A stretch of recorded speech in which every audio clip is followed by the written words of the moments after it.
You're listening to conference coverage on ReachMD, captured on location at the Congress of Clinical Rheumatology's annual meeting in Destin, Florida.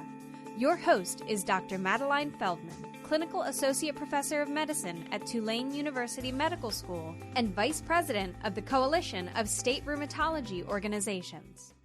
This is Dr. Maddie Feldman. I am speaking to you from the Congress of Clinical Rheumatology in the beautiful beach town of Destin, Florida. This is one of the premier meetings of rheumatology in the United States, and this year it had record-breaking numbers. Over 600 attendees were present at this year's Congress of Clinical Rheumatology. Dr. Femia gave some very quick, helpful hints on several conditions that manifest and are seen in dermatology clinics.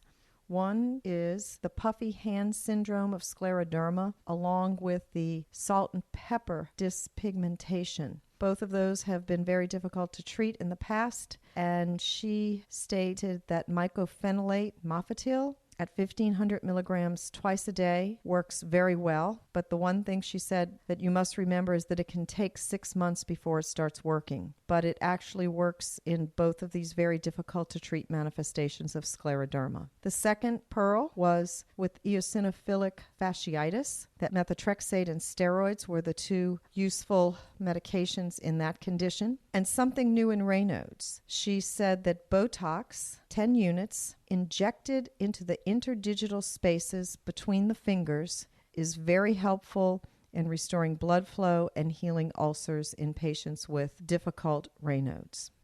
You've been listening to conference coverage on ReachMD. For more highlights from this and other meetings around the world, visit ReachMD.com. ReachMD, be part of the knowledge.